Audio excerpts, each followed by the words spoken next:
Welcome friends, आप सभी का स्वागत है आपके अपने channel Umashankar Sahu US education पर। मैं हूं उमाशंकर साहू और आज बात करेंगे वर्क का जो एग्जाम 4 दिसंबर को होने वाला है उसी के संदर्भ में। तो यहाँ पर हम क्लास 6 के लिए बात कर रहे हैं। क्लास 6 का जो ईवीएस का जो क्वेश्चन पूछा जाना है, स्टैंडर्ड की बात करें तो यहाँ पे जो क्लास 6 के लिए पूछा जाएगा क्लास 5th एंड 4th का।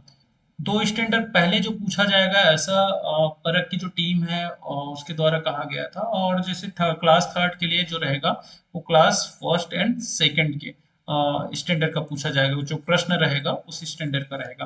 तो यहाँ पर हम जो बात करें वो क्लास 6 के लिए ईवीएस का जो प्रश्न है उसके लिए। और ये जो प्रश्न जो है मलेरिया और एक जो है राष्ट्रीय प्रतीक से संबंधित है। इसमें 15-15 जो क्वेश्चन है वो तार्किक क्वेश्चन यहाँ पे लिया गया है। तो चलिए शुरू करते हैं।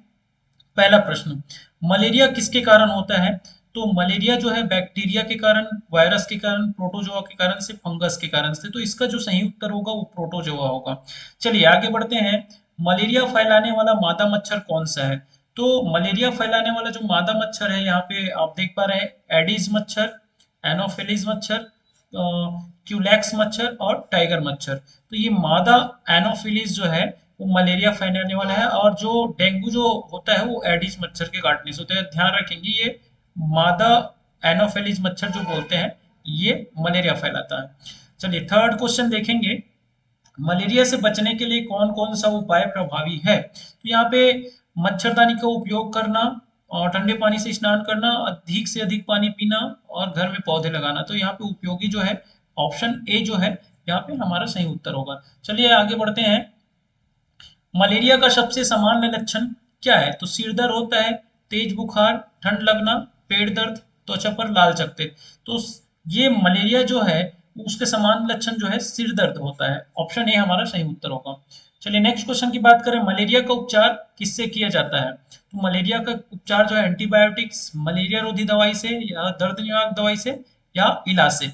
मलेरिया, डेंगू और मलेरिया होता है अगर हम एस्प्रिन वगैरह देते हैं, दर्द निवारक अगर दवाई हम देते हैं तो यहाँ पर जो रोगी है उसकी मृत्यु भी हो सकती है। तो ये दवाई बिल्कुल नहीं देंगे। तो ये जो आंसर होगा हमारा मलेरिया रोधी दवाई। चलिए आगे बात कर लें। मच्छरों को पनपने से रोकने का सबसे अच्छा तरीका क्या है? घर में कीटनाशक छिड़कना, साफ पानी जमा न होने देना, रात को घर में दरवाजे बंद करना और तेज आवाज में संगीत चलाना। तो ऑप्शन यहाँ पर साफ पानी जमा ना होने देना, ये ऑप्शन ए जो है अच्छा तरीका है। चलिए सॉरी, ऑप्शन बी है यहाँ पे।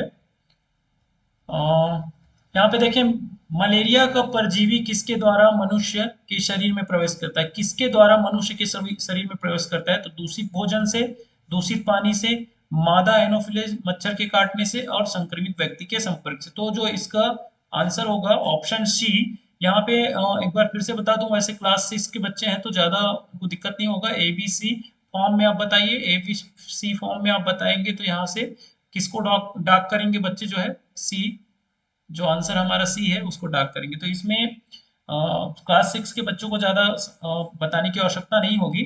चलिए आप 8 नंबर का क्वेश्चन देखते हैं। मलेरिया का कारण बनने वाली परजीवी का नाम क्या है? तो ट्रिपेनोसोमा, प्लाज्मोडियम, लाइसेमैनिया और सल्मोनेला। तो इसमें का जो हमारा आंसर है प्लाज्मोडियम जो है हमारा सही उत्तर होगा। मच्छर सबसे अधिक किस मौसम में पनपते हैं? तो सबको पता है कि मच्छर सर्दी के मौसम में नहीं, गर्मी के नहीं, बरसात के मौसम में सबसे अधिक पनपता है। चलिए आगे देखें।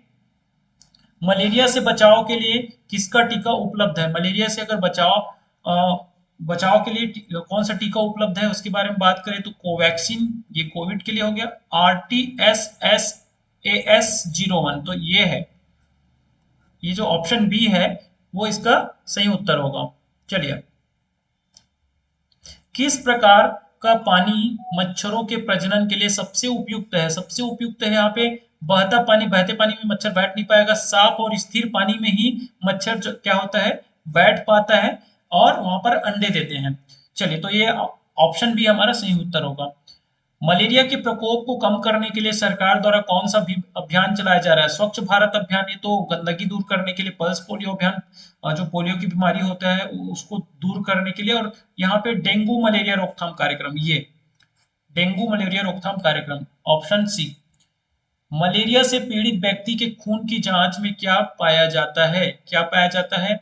बैक्टीरिया पाया जाता है, प्लाज्मोडियम परजीवी पाया जाता है, उच्च ग्लूकोज स्तर, विषावक पदार्थ। तो यहाँ पे जो प्लाज्मोडियम परजीवी है वो पाया जाता है। चलिए आगे बात कर लेते हैं। मच्छरों को मारने के लिए किस प्रकार का रसायन उपयोग करते हैं? तो मच्छरों को मारने के लिए उर्वरक का नहीं, कीटनाशक, रोगाणुनाशक, पायरोथ्रिन। तो कीटनाशक का उपयोग करते हैं, डीडीटी। मलेरिया से बचने के लिए कौन सी आदत सबसे उपयोगी है? घर में पानी का टैंक खुला रखना, सोते समय मच्छरदानी का उपयोग करना, गंदे पानी में चलना, मच्छरों को अनदेखा करना। तो ये सोते समय मच्छरदानी का उपयोग करना। तो ये रहा। आप अगर ऐसा कोई क्वेश्चन होगा तो जरूर हमें बता सकते हैं।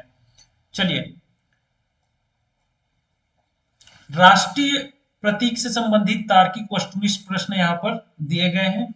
यहाँ पे देखेंगे 15 क्वेश्चन होंगे। 15 क्वेश्चन में कोशिश करेंगे कि ये जो बच्चों को समझ में आए और इससे बच्चे तर्क लगा सके कि कैसे कैसे प्रश्न पूछे जा सकते हैं। तो ऐसे प्रश्न जो है आप अपने स्कूलों में तैयारी करवा सकते हैं। चलिए, भारत का जो राष्ट्रीय प्रतीक जो है किस स्थान से लिया गया है? तो भारत का राष्ट्रीय प्रतीक जो है खजुराहो, अजंता, सारनाथ। तो सारनाथ से लिया गया है, ऑप्शन सी।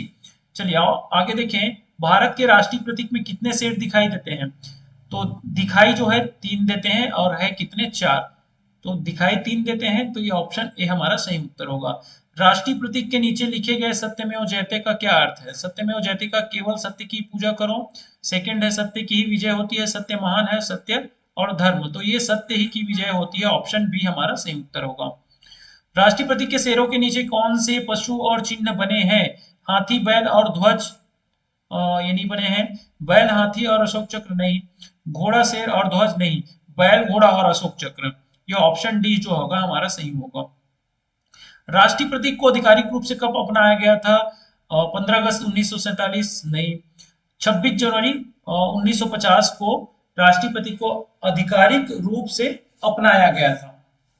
चलिए आगे बात करें। राष्ट्रीय प्रतीक का निर्माण किसने करवाया था? तो राष्ट्रीय प्रतीक का जो निर्माण करवाया था चंद्रगुप्त मौर्य, सम्राट अशोक, अकबर, हर्षवर्धन। तो इसमें से ऑप्शन जो हमारा बी है वो सही होगा, सम्राट अशोक। राष्ट्रीय प्रतीक का उपयोग किसके लिए किया जाता है? सरकारी दस्तावेज, डाक टिकट, मुद्रा नोट, उपयुक्त सभी। तो ये उपयुक्त सभी जो है वो सही उत्तर होगा, ऑप्शन डी। राष्ट्रीय प्रतीक में अशोक चक्र को कहाँ दिखाया गया? अशोक चक्र को देखेंगे आप राष्ट्रीय प्रतीक में सबसे ऊपर, सबसे नीचे, बीच में, शेरों के बीच। तो सबसे नीचे जो दिखाया गया है, ऑप्शन बी हमारा सही उत्तर होगा। अशोक स्तंभ पर कितने शेर वास्तव में बने, जिसके बारे में हम बात कर रहे थे? 3 दिखाई देते हैं लेकिन 4 है। तो इसका आंसर जो होगा वो 4 होगा, ऑप्शन बी। सत्यमेव जयते जयते किस प्राचीन ग्रंथ से लिया गया है? तो यहाँ पर ऋग्वेद, अथर्ववेद, मुंडक, उपनिषद, यजुर्वेद। तो ऑप्शन सी जो है इसका सही उत्तर है, मुंडक उपनिषद से लिया गया है। भारत का राष्ट्रीय प्रतीक कौन सी कला शैली का उदाहरण है? गुप्त शैली का, मौर्य शैली का, चालुक्य शैली का या संगम कला का? तो यहाँ पे मौर्य शैली जो है, मौर्य शैली का उदाहरण है। राष्ट्रीय प्रतीक में दिखाई देने वाले अशोक चक्र में कितनी तीलियां हैं? तो कितनी तीली है? 16 है या 20 या 24 या 12? तो ऑप्शन सी जो है 24 तीली। चलिए, राष्ट्रीय प्रतीक में दिखाई देने वाले 4 पशुओं में से कौन नहीं है? हाथी ये है, शेर ये भी है, बाघ ये बाघ नहीं है। तो बाघ जो है घोड़ा है, तो बाघ नहीं है, मतलब ऑप्शन हमारा क्या हो जाएगा? ऑप्शन सी हो जाएगा। चलिए अपन बात कर ले यहाँ पर सत्यमेव जयते किस भाषा में लिखा गया है? हिंदी में, संस्कृत में, पाली में, प्राकृतिक में। तो ये संस्कृत में लिखा गया है। राष्ट्रीय प्रतीक का उपयोग कौन कर सकता है? तो राष्ट्रीय प्रतीक का उपयोग कोई भी व्यक्ति कर सकता है, केवल सरकार कर सकता है, निजी कंपनियां, विदेशी संगठन। तो बिल्कुल ये जो ऑप्शन बी है वो सही होगा, केवल सरकार राष्ट्रीय प्रतीक का उपयोग कर सकता है। तो हमारे साथ बने रहने के लिए आपका धन्यवाद। हमारा वीडियो अगर आपको अच्छा लगा हो तो जरूर हमारे वीडियो को लाइक करिएगा, ज़्यादा से ज़्यादा शेयर कर दीजिएगा और चैनल पर नए होंगे तो सब्सक्राइब जरूर कर लीजिएगा। Thank you.